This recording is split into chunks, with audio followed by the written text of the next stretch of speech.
So hello ಮಕ್ಕಳೇ, ಇವತ್ತಿನ question if y equals to 1 plus x into 1 plus x square into 1 plus x raised to 4 up to 1 plus x raised to 2n, then find dy by dx at x equals to 0. dy by dx ನ ಹೀಗೂ ಬರಿಬೋದು, dy by dx at x equals to 0 ಹೀಗೂ ಬರಿಬೋದು.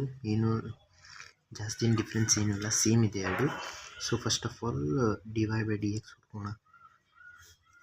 ಇದನ್ನು differentiate ಮಾಡೋಣ. ಇದು u e rule, u into v rule ಇದೆಯಲ್ಲ, d y by d x u into v rule. ಫಸ್ಟಿಗೆ ಕಾನ್ಸ್ಟೆಂಟ್ ಇಡೋದು, ಸೆಕೆಂಡಿಗೆ ಡಿಫ್ರೆನ್ಷಿಯೇಟ್ ಮಾಡೋದು, ಅದ ನಂತರ ಫಸ್ಟಿಗೆ ಡಿಫ್ರೆನ್ಷಿಯೇಟ್ ಮಾಡಿ ಸೆಕೆಂಡಿಗೆ ಕಾನ್ಸ್ಟೆಂಟ್ ಇಡೋದು.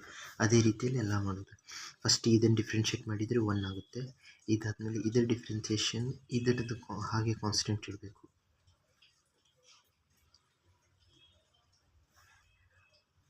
ಹಾಗೆ ಕಾನ್ಸ್ಟೆಂಟ್ ಇಡೋದು x raise to 2n plus x ಇದ್ರ ಡಿಫ್ರೆನ್ಸಿಯೇಷನ್ ಇದರ ಕಾನ್ಸ್ಟೆಂಟ್ ಇಡಬೇಕು. ಫಸ್ಟ್ ಫಂಕ್ಷನ್ ಕಾನ್ಸ್ಟೆಂಟ್ ಇಟ್ಟ ನಂತರ ಸೆಕೆಂಡ್ ಡಿಫ್ರೆನ್ಸಿಯೇಷನ್ 2x, ಆಮೇಲೆ ಇದನ್ನು ಕಾನ್ಸ್ಟೆಂಟ್ ಇಡಬೇಕು up to 1 plus x raise to 2n plus ಆಮೇಲೆ ಇದು ಫಸ್ಟ್ ಮತ್ತು ಸೆಕೆಂಡ್ ಕಾನ್ಸ್ಟೆಂಟ್ ಇಟ್ಟ ನಂತರ 1 ಪ್ಲಸ್ ಎಕ್ಸ್ ಸ್ಕ್ವೇರ್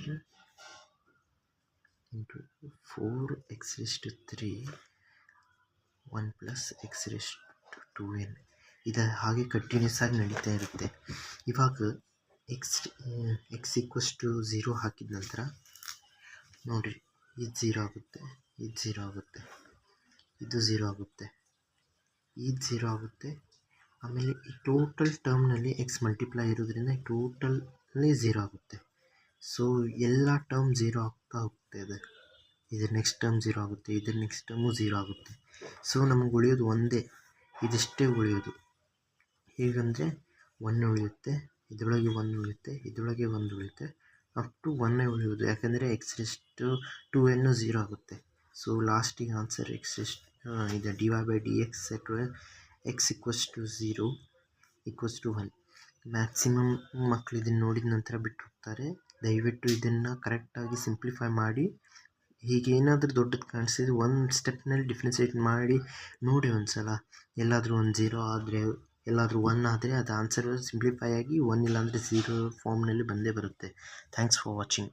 ಮತ್ತು ಲೈಕ್ ಸಬ್ಸ್ಕ್ರೈಬ್ ಮಾಡಿ.